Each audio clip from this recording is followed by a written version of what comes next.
Jakob, hvad er vi i gang med i dag? Vi er i gang med at installere en streamer kantlimer heroppe i Espergærde. Det er med det nye Y-styring i, med intelligent afvisning af de mekaniske indstillinger af maskinen, så den kan fx vise, om den står til at køre en lige affræsning, eller om den har en radius på. Vi har den udvidede udstyrspaket med sprayindretning, således at vi kan proppe slipmiddel på, inden der kommer lim og kanter på. Vi har forfræser på. Vi har Højtalers patenteret limsystem på. Du kan skifte mellem forskellige limtyper.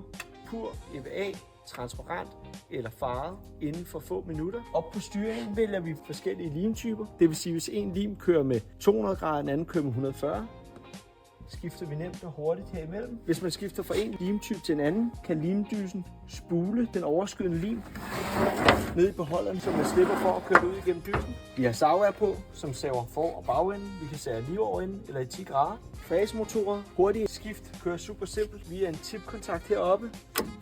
Lige affræsning, rundingsaffræsning, og det afgør sådan set, om det er den ene eller den anden bearbejdning for hurtig omstilling.